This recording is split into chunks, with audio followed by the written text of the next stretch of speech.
Welcome to Postcards to the Universe with Melisa Caprio. Do you believe in magic? What if you were told that all you had to do was get a little creative and work a magic spell to bring anything you can imagine into your life? Here on Postcards to the Universe, we will share manifesting, tips, postcards, creativity, abundance, and prosperity. Here is your host, Melisa Caprio.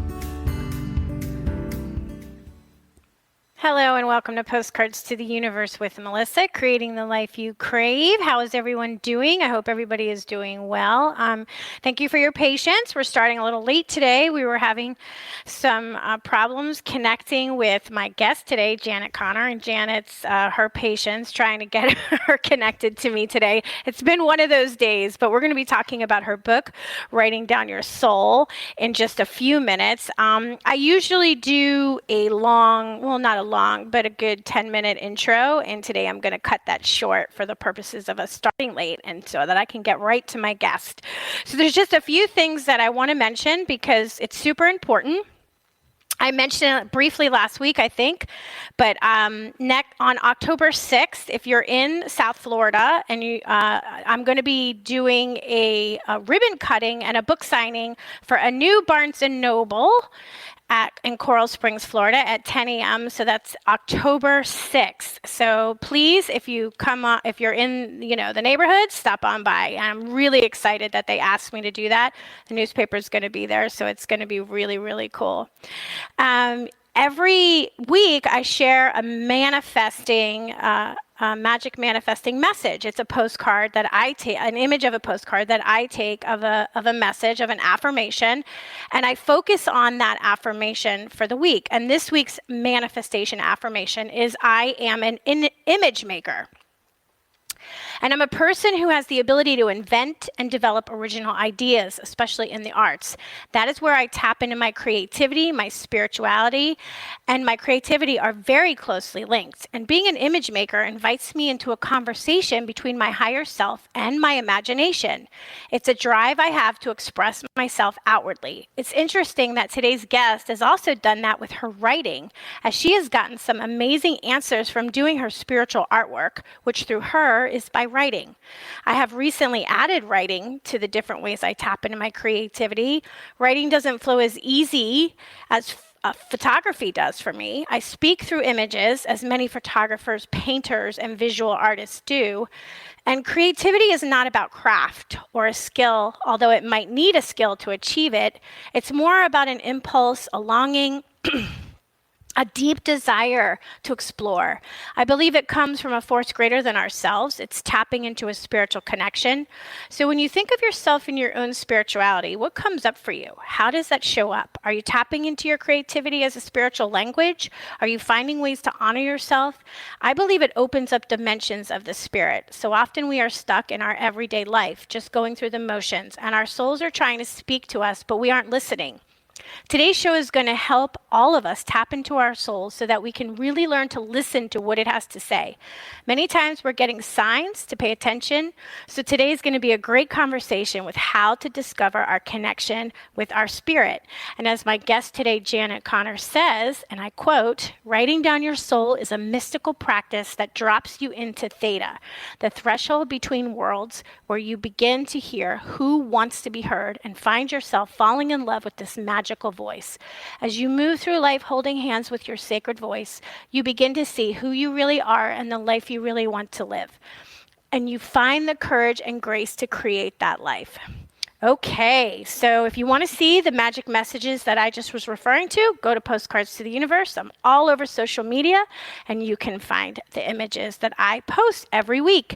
Next week, I have my returning guest, Reverend Gregory Passman, who is a psychic trance channel, and Gregory channels over 40 light beings, and he's going to be doing live channeling on the show. It's always so amazing when he's here, so you want to join us for that. All right, so to get to my guest today, author Janet Connor. She's a prayer artist, deep soul explorer, field guide in the mystic and devoted daughter of the divine feminine, and the ancient memory of original prayer. Janet's book, Writing Down Your Soul, How to Activate and Listen to the Extraordinary Voice Within, became a bestseller, opening a path to the Lotus and the Lily, Soul Vows, Find Your Soul's Purpose, and more. When quote-unquote prayer artists came calling in 2018, Janet found herself writing a whole new genre of prayer, redefining prayer altogether, and leading radical prayer intensives. She is the host of Praying at the Speed of Love, such a great title, I love that, sharing intimate conversations with authors about their prayer lives. You can find out more about Janet if you go to her website, Janet, Janet, Conner, Conner.com. Welcome, Janet. Thank you for being here with me today. I'm delighted to be here. Thank you for the invitation. You sound a little low, so you might want to turn up your microphone. Okay, and Let me say, yeah, you sound a little low to me. How's that? Better. Yeah, okay. That's better. Thank you so much for your patience. I know it was quite a day trying to get you connected, but something's in the air. I don't know. But that's okay. So why don't you just share a little bit about who you are and how this all started? I mean, I was reading your book this week, and your early story is amazing. So I'm just going to let you share. Go ahead. Well, and it is shocking to me, my story. I never expected this life. I didn't plan for this life. I didn't ask for this life, not on a conscious level in any way, shape, or form. But this life was waiting for me. And so I could say she came calling for me. So way back when, I created the hiring program at CNN. My husband was the first director of field operations. We were having a grand time in the 80s, creating something that never existed before. We take 24-hour news and CNN for granted, but creating it was wild. I can imagine. It was so much fun. And I had the task of finding people that actually wanted to work there at a time when we always thought the news was on at 10 o'clock at night, or it was on the news in the newspaper on your doorstep in the morning. And that's the life I was planning and enjoying no end. And then things began to deteriorate with my husband. We moved to Florida, and things got worse and worse and worse. But being a well-trained woman in a patriarchal society, I just kept trying harder and harder and harder to make it work. And on New Year's Eve of 1995, I was sitting in my back office in my home, and I went to turn the calendar over. Okay, now it's going to be January 1st of 1996. And I just sat there in so much pain and so much suffering, and I just didn't want another year like the year I had just been through. But I didn't know what to do. And I had no direction on this. It came out of nowhere. I opened my desk drawer, pulled out a piece of paper, and in complete frustration, I wrote, I want you to find me. I will sit in a field until you find me. And this, and who are you writing to? Well, I didn't. Who you were even writing to? No, this was not an intellectual decision in any way, shape, or form. I didn't have a journaling practice. So you was the divine, but it didn't have a name. It wasn't. It was just these words flowing out of me out of desperation. Now, you're an image person. As I was writing this, I clearly saw, it was just a sentence on a scrap of paper, but I clearly saw myself sitting in a field. The ground was yellow, so it was dry. It was like autumn. There were trees in the distance, but nothing near me or around me, and I'm sitting on the ground. And I had this clear feeling that God couldn't fucking miss me, right? I mean, I'm sitting in a field, all right? You have got to find me because I don't know what to do. Right. Now, the thing that's so adorable about that story is that in 2013, when my second book, The Lotus and The Lily, came out, the churches that invited me to come and speak put me up in this Franciscan seminary in retreat center in Cedar Rapids, Iowa. So I go for a little walk. I'm just going to go for a little walk. Get ready, because I have to teach workshops for the entire weekend. I have to speak on Sunday. I'm just going for a little walk in the woods. What do I come upon as I turn a corner? An enormous labyrinth. It's fall. There are trees in the distance around this labyrinth. It's like Chartres Cathedral size. It's huge. And I knew a little something about labyrinths. So I go, oh, this will be fun. And I go for a walk on the labyrinth. And as I'm entering the middle, I just put my arms out. I'm alone. Nobody's there.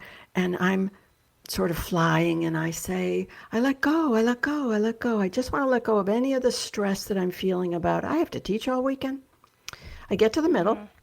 And somebody had put a little bench. There was a cute little wooden bench right smack in the middle. I've never seen a labyrinth with a bench in the middle.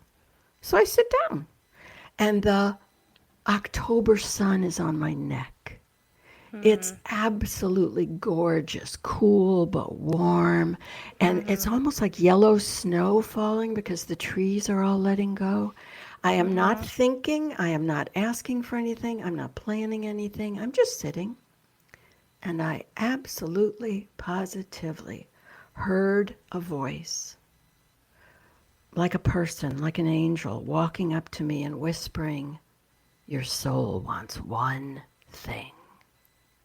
And I didn't get it right away. I didn't get it, Melissa, until I got on the plane on Monday morning to fly home.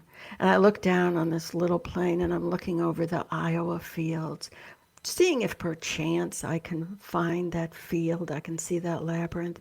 And I burst into tears. Luckily, there was nobody sitting next to me, because all those years later, 1995 to 2013, I realized I was found. I was in a field. It was yellow. I was completely alone, and she found me. Wow. That's a beautiful story. Exactly how I felt. That this is such a wow. And it's such a confirmation that we don't have to intellectually plan. I mean, I did discover deep soul writing because of going through this horrific divorce. That's how yes, because you talk about you talk about in the book. He turned violent when you decided to change and leave the relationship. And I was quite amazed at how, first of all, you could write while you were going through, because you describe in detail what you don't hold back. You definitely share what happened. You describe in detail. So I was kind of amazed that you could actually hear the voice, which we'll get into what the voice is, and that you could, that you did have miracles happen all during all this chaos, is what you were basically in hiding because your ex-husband turned violent, and also how you shifted the dynamic with the violent ex-husband. I have goosebumps because when we face our problems, truthfully, we face our problems, right? And something happens and we're resistant and we have anger and frustration and it creates more of this darker, heavier energy. And everybody told you were crazy, but you made a decision to change the dynamic with your ex-husband for the sake of your son. So I'm going to let you share a little bit about that. But before we get to the forgiveness part, yeah, that was 3 years in. Right, sure. For the first 3 years. Right, it wasn't like that. No. And this is a mistake that spiritual people make. Instead of feeling their feelings, feeling their anger, living the life they're actually having, expressing their fears, being where they are, we have a tendency to think, oh, I'm supposed to be peaceful. Oh, I'm supposed to meditate and find bliss. Oh, I'm supposed to forgive. But if you're not in that place, then you're just superimposing it over yourself, and you're not in the life, in the emotions, in the moment that you're actually living. Now, I didn't, as I say over and over again, have any kind of plan here. I simply was terrified. Yes, I can see how you would be. I'm sitting in the living room with the blinds shut because I truly thought I would be the victim of a drive-by shooting. My family wanted me to go into hiding. The principal of my son's school said, "Why aren't you in hiding?" And I did go into hiding 4 times, but for a week or for a weekend. I didn't try to, disappear and, I don't know, go to Cancun. I just couldn't. I had no idea how to live that kind of life. So I'm sitting in the living room crying. For 4 months, I sat in the living room with the blinds shut, sobbing.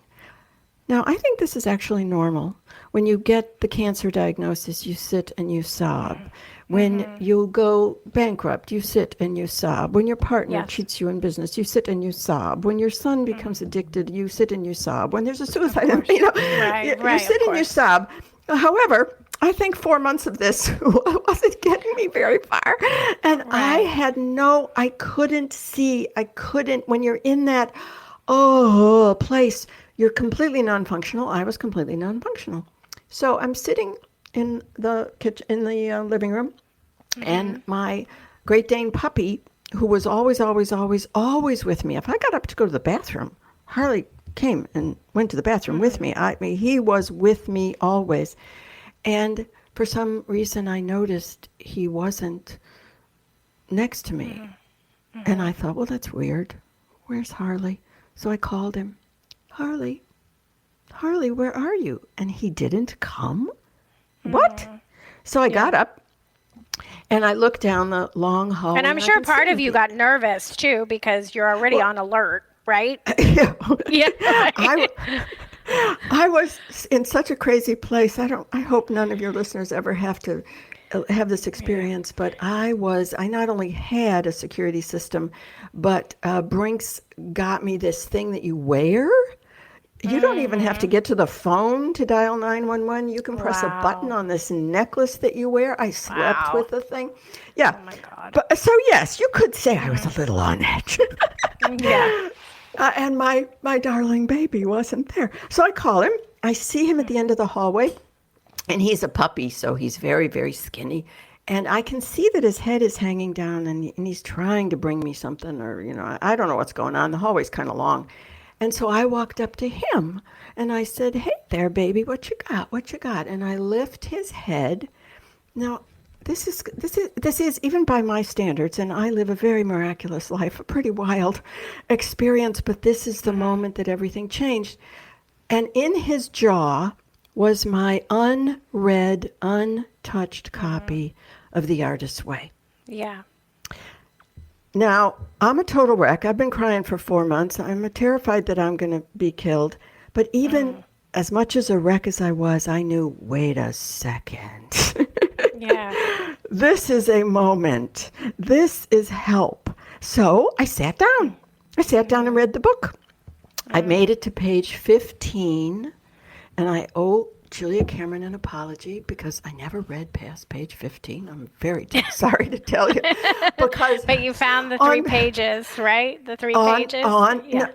Well, she doesn't, I wasn't reading the section about morning pages, and I don't call what I do morning pages, but she clearly says on page 15 that when I, meaning Julia, am stuck and have a problem that I cannot solve, I turn to the page and access a source of wisdom within. That's it. 2 sentences. I threw down her book. And I ran into my office and got a blank journal. Because if I bought her book, I bought a blank journal. I just had never read her book, and I had never picked up the journal. I worked her book for a while. I worked it for a while, so I know the book, yeah. I worked it for 15 pages. Now, it actually was a blessing. It was a blessing that I didn't finish the book, that I've never read a book on journaling, even though I have the #1 book for 4 years in journaling. I had no intellectual instructions. I had no guidance. I had no internal, okay, now you do this, now you do that. Right. I just picked up a pen. Now Harley's got his head on my lap. We're doing this together. He's back. He's done his miraculous angel delivery job. And I wrote, "Dear God, comma." Now, I don't know exactly why I did that. I was raised a Catholic, so okay. But But why? But I did it. I wrote, Dear God, comma. Now I'm writing really, really fast. And even as I put in that comma, I always still put in a comma on my daily deep soul writing, although I no longer address it to Dear God. There's this feeling, this awareness that something is present, something is coming forward, something is saying yes, yes. Is there something you want to say? Well, there were a few things I wanted to say. Because this Dear God person, whoever this Dear God person was, wasn't doing a very good job. And this Dear God person wasn't paying attention. And so I needed to tell this Dear God person what was going on in my life and what this Dear God person needed to be doing. So I'm writing in anger and frustration. All of those emotions, everything I'm feeling is pouring out of me onto the page. I'm writing really, really fast. There are no sentences. There's no capitalization. Right. There's no nothing. I'm screaming. I'm vomiting onto the page. I did this for probably 2 hours. Wow. At the end of the 2 hours, I cannot say that anything really happened. But I felt better. I did feel better. So the next day, I was going to ask you if you were angry, and you wrote angry to God, because when bad things happen to us, I'm also raised Catholic, and I have been known to get really mad at God, like, where were you? You didn't take care of this, kind of thing. Like, I did that you're for 3 years. You're falling down on the job. Right. So. And that's exactly what I told Dear God. But I said it in violent language and anger and frustration. Good. So I'm not the only one. No, there was no holding back whatsoever. And really, when you think about it, you're going to hold back. If you really think you're talking to a divine being, a divine presence, you think the divine being doesn't know what's going on and what you're feeling. But That's I didn't. True. I didn't question any of that. I just vomited onto the page. So the next day, before we get to the next day, we're only going to take one break because we started late today. So we're going to, I messaged the producer, so let's take our break here, because then I want to get into the next day and what shifted, because amazing things have happened. Stay tuned. Yeah.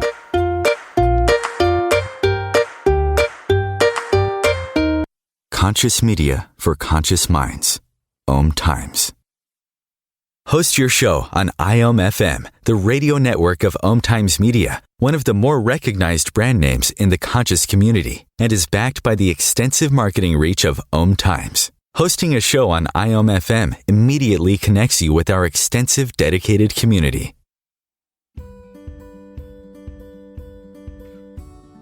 Hi, I'm Melisa Caprio from Postcards to the Universe, creating the life you crave. Do you believe in magic? What if I told you all you had to do was get a little creative and work a dream spell to bring anything you can imagine into your life? Well, guess what? I've got the spell for you. Postcards to the Universe, a global movement for manifestation, is a casting magical tool for you to use whenever you want. How does living in passion sound to you? Join me in my movement where you get to create in the magical playground. Let's think outside the box and do some playful conjuring. By casting out our desires with a manifesting postcard, we explore our hearts and allow the alchemy of our dreams to appear. And don't forget to tune in each week here on OMTimes Radio with my show, Postcards to the Universe, creating the life you crave at 4 p.m. Eastern Time.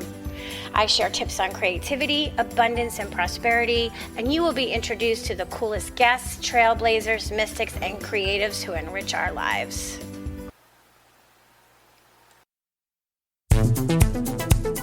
My name is Victor Furman. Some call me The Voice. I've always been fascinated with human nature, spirituality, science, and the crossroads at which they meet. Join me Wednesdays at 8 p.m. Eastern on OMTimes Radio, and we'll explore these topics and so much more on Destination Unlimited.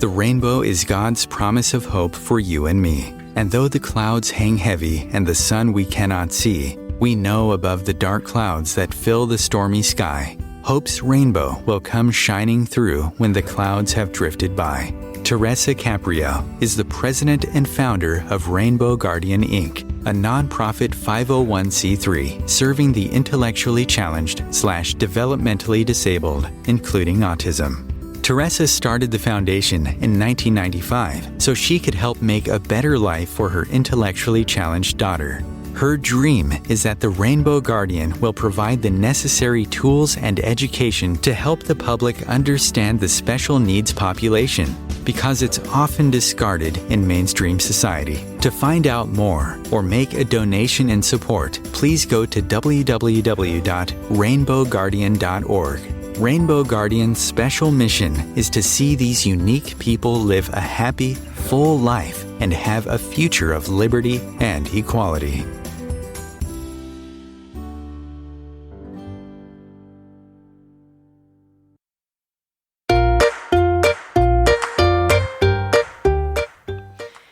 If you're just joining me, I have author Janet Connor on talking about her book, Writing Down Your Soul, as my guest today. So, Janet, we were talking about, right before the break, that your first inclination was you wrote a letter to God and you vented for 2 hours.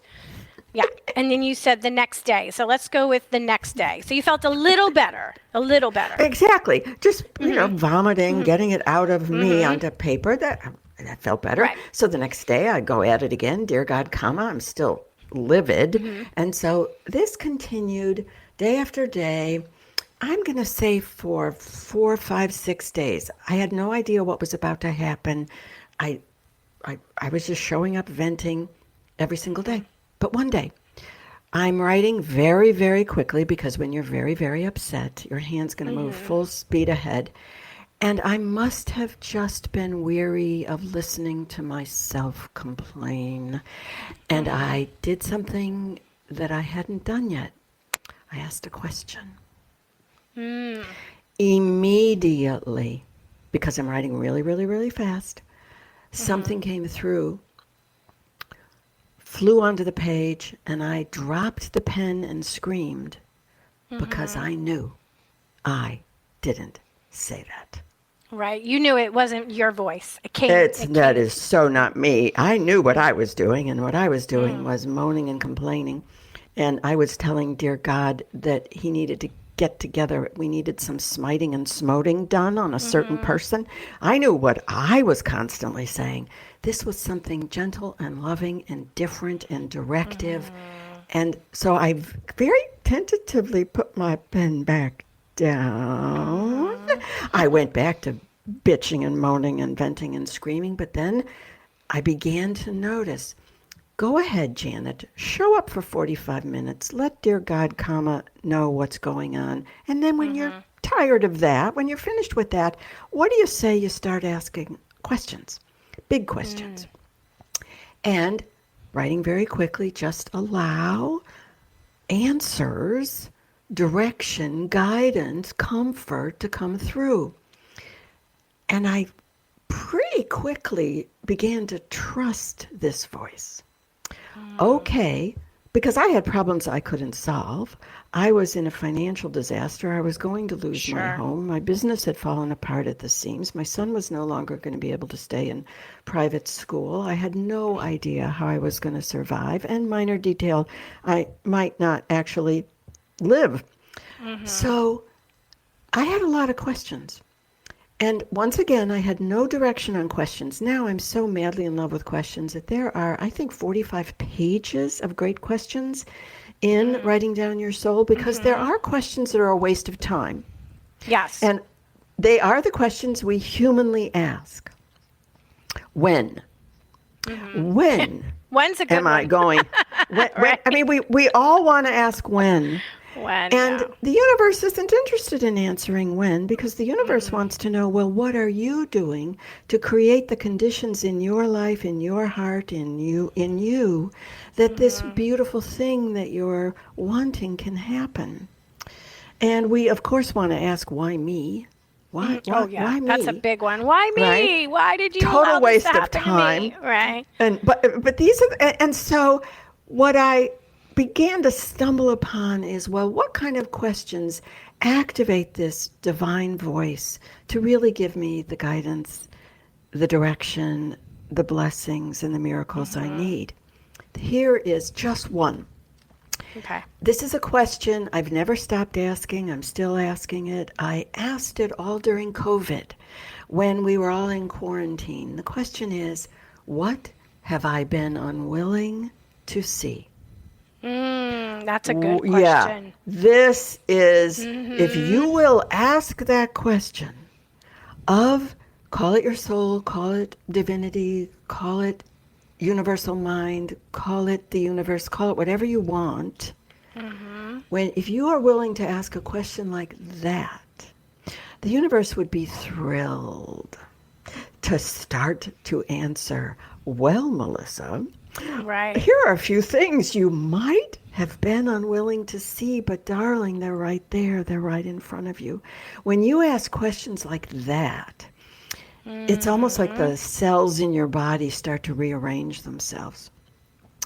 And so without any direction or guidance, and this is why I wrote the book, because I do want to give people, here are 5 categories of question that'll just set your heart on fire. And the voice is thrilled. Yeah, I man, really like that show up. in the book. I like that in the book a lot, in fact. I'm going to start doing some of the questions.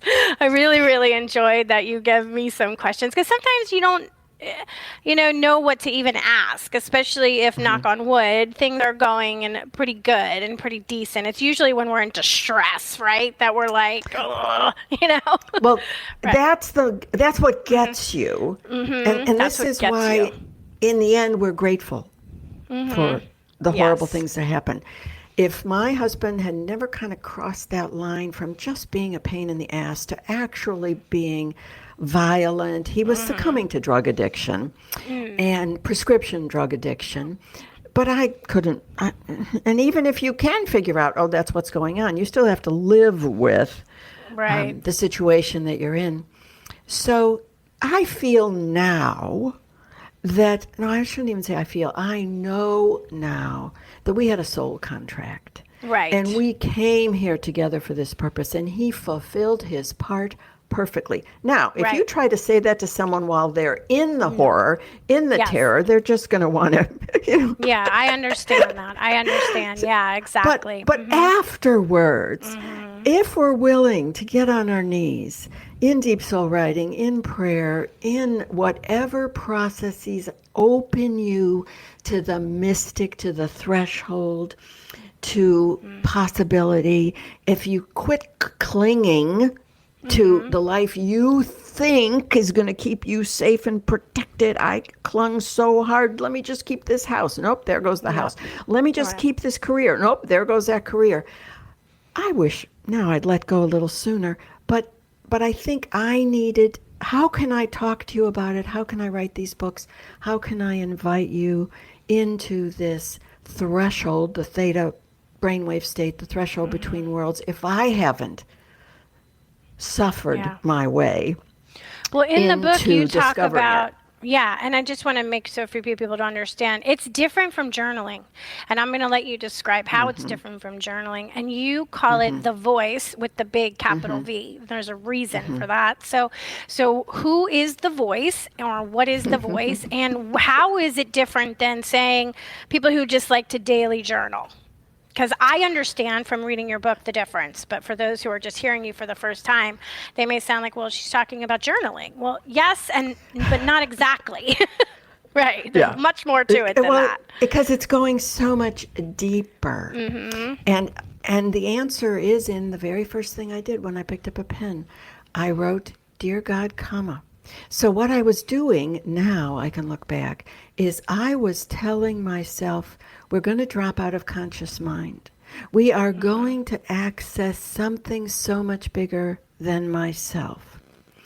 And so once I sort of studied and looked back at what is going on when I do this, that it is so miraculous. And I now have a teaching video about it, the 7 steps to get into the theta brainwave state while writing. And it's a gift that's available to anybody. The URL is in the book. It's writing. It's janetconnor.com/writing down your soul, because I want everybody to understand the difference between journaling and deep soul writing. So very quickly, they are: set the intention to exit conscious mind. Number 2, address the voice by name. I don't care what name you use. You could call it Dear Waldo, Dear Committee, Dear One, Dear Beloved, but give it a name. And then as you slowly develop this love relationship, then the name will shift and it will change, because these are love letters. You say postcards to the universe. I'm writing love letters. That's the same thing. And so, and I picked universe for a specific reason, and you mentioned it because I also was singing postcards to God, and I realized that a lot of people get turned off by God. And so I figured because universe has a more neutral energy to universal. It. It's universal, exactly, and people can accept universe, where a lot of people can't accept God. This actually is a very important point. Now, there are people, when I look at I think I'm up to almost 500 reviews on Amazon for Writing Down Your Soul, and they make me laugh. Congratulations, that's fantastic. But they make me laugh because there will be people that say, there's religious content in this book. Don't buy this book under any circumstances. Because I do explore, what about the name of God? What about Hineni? What about Shekhinah? What about, because I'm trying to answer the question. There's this chapter called Who or What is Listening Anyway? And I try to say, well, here are some possibilities. And they are neutral names like universe or friend or beloved. And then there are religious names. But the problem, and then there'll be people saying, this isn't Christian enough, or this is too Christian. It's like, okay, can't win this one. But there is a problem in general with the word God, because for 3,000 years now, our entire society, not just the religious components, but the entire society is patriarchal. And patriarchal organizations, familial organizations, religious organizations, government relationships, organizations, they're all based on the 3 main patriarchal religions. And so that word God, it's a Germanic word, and it means good. It just carries. It can't help itself. It carries a heavy weight. It carries a heavy weight. Now, mind you, I wrote to Dear God for a long time. I was raised Irish Catholic. I haven't been a practicing Catholic since I was 19. But come on, it's in there. It's in there.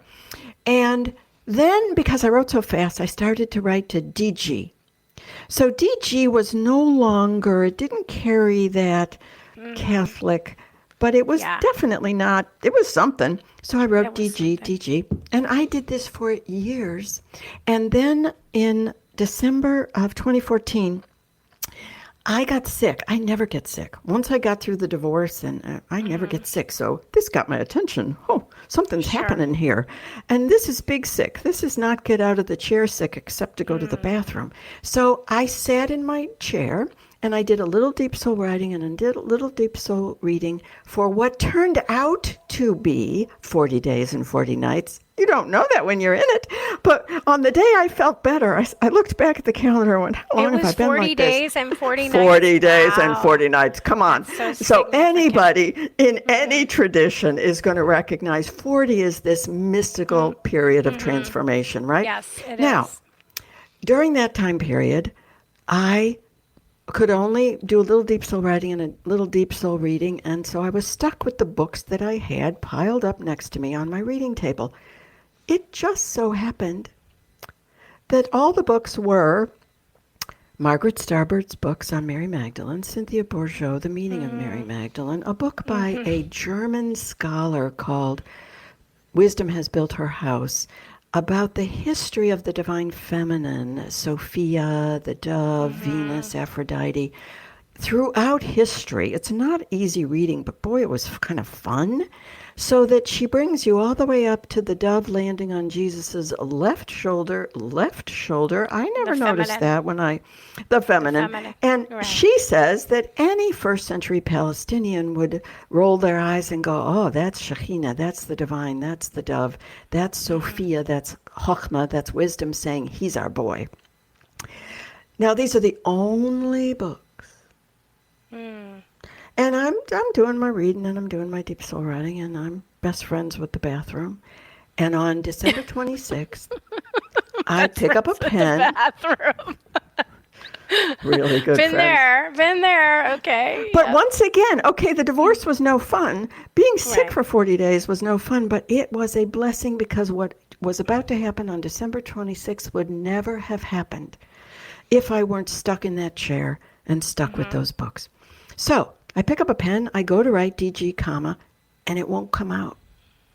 Interesting. It will. My hand will not write DG. This is not in my control. Out of my hand comes beloved vibration of Sophia! Exclamation point.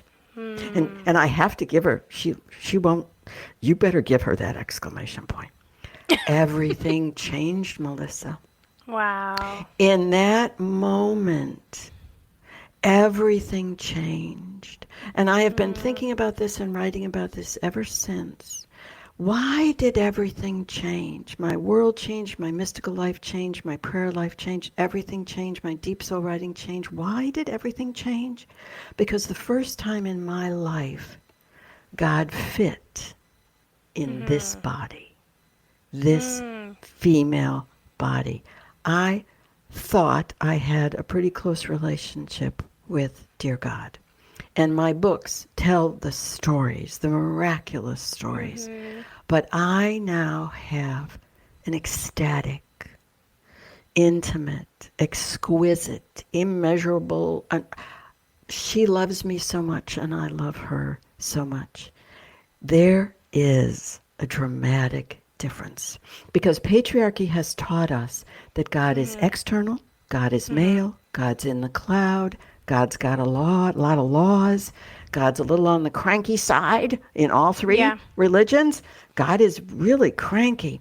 The beloved mother, call her Our Lady, call her Shekhinah, call her any name you want. She's not external, she's in your body. She doesn't have laws and rules and dogma and theology. She just adores you. She's your mother. And she wants you to live a whole and beautiful and sacred and loving life. Since December 26th of 2014, whoa, things have gotten even more incredible. And yet, every single day, deep soul writing. It's just that now I write, and she changes her name a lot. At the moment, it's Beloved Vibration of Mother Sophia, Our Lady of the Threshold, Queen of the Aeon. She has three names now. Mother, Lady, Well, it sounds Queen. like a very mystical experience that you Exactly. had. Deep, which not everybody has, to have that kind of. You remind me when you talk of listening to Carolyn Mace. I don't know if you ever listen to her when she talks about adore her her. experiences. It reminds me, I love her so much. And it really, really reminds me of that. I can hear it in your description. I can hear it. She has a very intimate relationship with. Now she talks to God. She even calls God Lord, which gives me the creeps. But that's from her perspective, right? Exactly. Now I do want to answer your question about who is the voice, because this is an unanswerable question. Because it's your intimate relationship. Who is the beloved to you? So. When I turned in the manuscript to Canary back in 2007, they gave it to this magnificent editor named Amy Rost. And she gave me a lot of feedback and she rearranged. She just did a magnificent job with the book. But there was one thing she really fussed about, and she said, "You're not answering the question, who is the voice?" And she was writing to Dear Committee. She edited my book by writing to Dear Committee. Yes. And she told me, the committee told her what to do with the edits. So I trusted the edit. If she told me that the committee told her to edit something, I just approved it. But I couldn't get her off my back. So I finally, for her, wrote the closing paragraph in the chapter, Who or What is Listening. And this is what I wrote. Choosing a name is a delightful exercise, but for some people it still leaves a nagging question. Who is the voice? Is the voice some form of divine being or consciousness? Is it an angel, guardian, or guide? Is it some sort of divine spokesperson? Or is it a higher form of yourself, talking back to you from a future, more advanced state? The answer is yes. The voice is all that and more. I don't mean to be glib. The voice you see is a paradox. It is the largest consciousness, yet it squeezes itself through the tiniest tip of your pen. It's the massive noise of creation, yet you hear it as the faintest sound deep within your soul. It is cosmically profound, yet it speaks with you about such ordinary things. Does that paradox frustrate you? Don't worry. The voice will reveal itself to you over time. Your understanding will evolve and your trust and intimacy will grow. In the end, the voice is who you believe it to be, where you perceive it to be, what you know it to be. Be at peace with that and enjoy the conversation. What a beautiful description. After I sent that to Amy, she shut up and she stopped complaining about defining the voice. It's a beautiful description. I mean, all right, so for those listening, what should we be doing every day to start having this conversation with the voice? How should we start? Well, get into the habit. Okay. If I ever have a day when I don't do a little deep soul writing around 6 o'clock in the evening, 5 o'clock in the evening, I'll be like out of kilter. It's like, what the hell's the matter with you, Janet? And I'll realize, today the trees had to come down and I didn't get to this is my grounding. I show up every single day. I've got water beside me. I've got my coffee beside me. I have a journal open on my lap. Sometimes I do a little reading first.